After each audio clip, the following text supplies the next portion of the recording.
14th question. 다음 주 월요일에 수학 시험이 있습니다. 그 시험은 아주 어렵습니다. 그래서 날마다 도서관에 가서 공부합니다. So இதில் என்ன சொல்கிறாங்கன்னா next week Monday maths exam இருக்குது.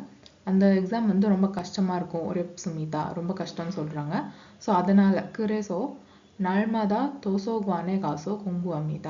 ஸோ அதனால் டெய்லி வந்து நான் லைப்ரரிக்கு போய் படிக்கிறேன்னு சொல்கிறாங்க. ஸோ இதுக்கான கரெக்டான ஆன்சர் பார்த்தோன்னா 저는 요즘 열심히 공부합니다. அது வந்து கரெக்டான ஆன்சர். ஸோ அதை ஏன்னு நம்ம நெக்ஸ்ட் பார்க்கலாம். ஸோ இங்கே பாருங்கள், தாவும் சு 월요일 அப்படின்னு பார்த்தோன்னா next week Monday so maths exam இருக்குதுன்னு சொல்கிறாங்க. ஸோ அந்த எக்ஸாம் வந்து பார்த்தோன்னா வெரி டிஃபிகல்ட்டு அப்படின்னு சொல்கிறாங்க. ஸோ அதனால தான் வந்து டெய்லி நாள்மாதா சொல்கிறாங்க. டெய்லி வந்து நாள்மாதா தோசோகானே காசோ, தோசோகான் வந்து லைப்ரரி, ஸோ லைப்ரரிக்கு போய் நான் படிக்கிறேன் அப்படின்னு சொல்கிறாங்க. ஸோ ஏன் வந்து நம்ம செகண்ட் ஒன் வந்து கரெக்டுன்னு பார்க்கலாம். 저는 요즘 열심히 공부합니다 அப்படின்றது தான் வந்து மெயினான கோர் பாயிண்ட்டு. ஸோ வந்து 그래서 லாஸ்ட் சென்டென்ஸில் பார்த்தோன்னா 그래서 날마다 도서관에 가서 공부합니다 அப்படின்ற பாயிண்ட் தான் வந்து எம்ஃபசைஸ் பண்ணுறாங்க.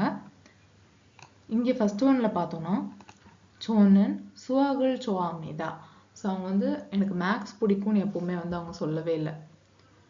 எக்ஸாம் இருக்குது நெக்ஸ்ட் வீக் அந்த எக்ஸாம் இருக்குது, அது ரொம்ப கஷ்டம் தான் சொல்லியிருந்தாங்க. தேர்ட் ஒன் பார்ப்போம். 이번 주에 수학 시험이 있습니다.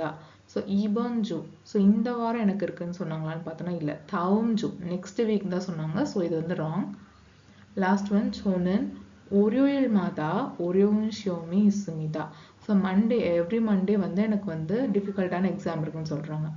ஆனால் வந்து நம்ம பார்த்தோன்னா 월요일 மாதான்னு சொல்லவே இல்லை, நாள் மாதா 공부합니다 தான் சொன்னாங்களே தவிர மண்டே எனக்கு எக்ஸாம் இருக்குன்னு சொல்லலை.